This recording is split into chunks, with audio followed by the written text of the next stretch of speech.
ನಮಸ್ಕಾರ ವೀಕ್ಷಕರೇ, ಈ ತಿಂಗಳ ಅಂದರೆ ಏಪ್ರಿಲ್ ತಿಂಗಳ ವೃಷಭ ರಾಶಿಯವರ ಮಾಸ ಭವಿಷ್ಯ ಹೇಗಿರಲಿದೆ, ಇದರಲ್ಲಿ ನಿಮ್ಮ ವೃತ್ತಿ ಜೀವನ, ಶೈಕ್ಷಣಿಕ ಜೀವನ, ಪ್ರೇಮ ಜೀವನ ಹೇಗಿರುತ್ತೆ, ಇವೆಲ್ಲ ಮಾಹಿತಿಯನ್ನು ಈ ವಿಡಿಯೋದಲ್ಲಿ ನೋಡೋಣ. ಅದಕ್ಕೂ ಮುನ್ನ ನೀವಿನ್ನು ನಮ್ಮ ಚಾನಲ್ಗೆ ಸಬ್ಸ್ಕ್ರೈಬ್ ಮಾಡ್ಕೊಂಡಿಲ್ಲ ಅಂದರೆ ಕೂಡಲೇ ಸಬ್ಸ್ಕ್ರೈಬ್ ಮಾಡ್ಕೊಳ್ಳಿ. ಹಾಗೆಯೇ ಮಿಸ್ ಮಾಡದೆ ವಿಡಿಯೋವನ್ನು ಲೈಕ್ ಮಾಡಿ.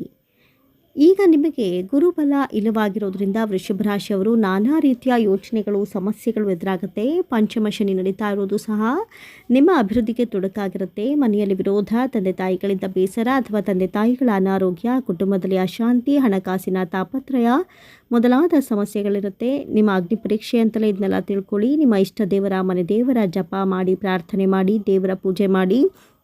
ಮಿಸ್ ಮಾಡದೆ ಬೆಳಿಗ್ಗೆ ಸಂಜೆ ದೀಪ ಹಚ್ಚಿ, ಇದು ನಿಮ್ಮನ್ನ ಪಾಸಿಟಿವ್ ಎನರ್ಜಿಯತ್ತ ಕೊಂಡೊಯ್ಯುತ್ತೆ. ಇನ್ನು ದತ್ತಾತ್ರೇಯ ಸ್ಥವನ ಹೇಳ್ಕೊಳ್ಳಿ, ಇದನ್ನು ನೀವು ಯೂಟ್ಯೂಬಲ್ಲಿ ಸರ್ಚ್ ಮಾಡಬಹುದು. ರಾಹು 6ನೇ ಮನೆಯಲ್ಲಿರೋದ್ರಿಂದ ನಿಮಗೆ ಧೈರ್ಯ, ಸಾಹಸಗಳು ಹೆಚ್ಚಾಗಿ ಬರುತ್ತೆ. ಎಲ್ಲ ಸಮಸ್ಯೆಗಳನ್ನು ಎದುರಿಸುವಂಥ ಶಕ್ತಿ ಕೂಡ ನಿಮ್ಮದಾಗಿರುತ್ತೆ. ಈ ತಿಂಗಳ 13ರವರೆಗೂ ಶುಕ್ರ ನಿಮ್ಮ ರಾಶಿಯಲ್ಲೇ ಇರ್ತಾರೆ. ನಂತರ 2ನೇ ಮನೆಗೆ ಪ್ರವೇಶವಾಗ್ತಾರೆ. ಬುಧ ನಿಮ್ಮ ರಾಶಿಯಲ್ಲೇ ಇರ್ತಾರೆ. ಈ ಎರಡೂ ಬದಲಾವಣೆಯು ನಿಮಗೆ ಶುಭ ಫಲಗಳನ್ನೇ ಕೊಂಡೊಯ್ಯುತ್ತೆ. 9ನೇ ಮನೆಯಲ್ಲಿ ಕುಜ ಇರೋದು ಕೂಡ ನಿಮಗೆ ಅನುಕೂಲಕರವೇ ಆಗಿದೆ. ಫ್ಯಾಷನ್ ವಸ್ತುಗಳಿಂದ ನಿಮಗೆ ಲಾಭ ಇರುತ್ತೆ. ನೀವು ವ್ಯಾಪಾರ ಮಾಡಿದ್ರೂ ಫ್ಯಾಷನ್ ವಸ್ತುಗಳು, ಬಟ್ಟೆ, ಒಡವೆ, ಸುಗಂಧ ದ್ರವ್ಯ, ವಾಹನ ಇಂಥವಕ್ಕೆ ಸಂಬಂಧಿಸಿದ ವ್ಯಾಪಾರ ವ್ಯವಹಾರ ಮಾಡಿದ್ರೆ ಉತ್ತಮ ಲಾಭವನ್ನು ನೀವು ಪಡ್ಕೊಳ್ತೀರಿ. ಇಂಥ ಬಿಸ್ನೆಸ್ಸನ್ನೇ ನಿಮ್ಮ ಹತ್ತಿರದ ಪುರೋಹಿತರ ಒಂದು ಕವಡೆ ಶಾಸ್ತ್ರವನ್ನು ಕೇಳಿ ನೀವು ಆರಂಭ ಮಾಡಿಕೊಳ್ಬಹುದು. ಇನ್ನು ಆರೋಗ್ಯವನ್ನು ನೋಡೋದಾದರೆ ನಿಮ್ಮ ಆರೋಗ್ಯಕರ ಜೀವನ ಉತ್ತಮವಾಗಿರುತ್ತೆ. ಆರೋಗ್ಯ ಪ್ರಯೋಜನಗಳನ್ನು ಪಡ್ಕೊಳ್ತೀರಿ. ದೀರ್ಘಕಾಲದ ಕಾಯಿಲೆಗಳಿಂದ ಮುಕ್ತರಾಗ್ತೀರಿ. ನಿಮ್ಮ ಆರೋಗ್ಯದ ಬಗ್ಗೆಯೂ ನೀವು ಗಂಭೀರವಾಗಿರ್ತೀರಿ. ಆದ್ದರಿಂದ ನೀವು ಫಿಟ್ ಆಗಿರೋದಕ್ಕೆ ಯಾವುದೇ ಕ್ರೀಡೆ, ಓಟ, ಯೋಗ ಮತ್ತು ವ್ಯಾಯಾಮ, ಜಿಮ್ಗೆ ಸೇರಬಹುದು. ಇನ್ನು ನಿಮ್ಮ ವೈವಾಹಿಕ ಜೀವನ ಹೇಗಿರುತ್ತೆ ಅಂತ ನೋಡೋದಾದರೆ ಈ ಒಂದು ಅಂಶದಲ್ಲಿ ನೀವು ಬಹಳ ಎಚ್ಚರಿಕೆಯಿಂದ ಇರಬೇಕಾಗತ್ತೆ. ನಿಮ್ಮ ವೈವಾಹಿಕ ಜೀವನದಲ್ಲಿ ಸ್ವಲ್ಪ ಉದ್ವಿಗ್ನತೆ ಬರಬಹುದು.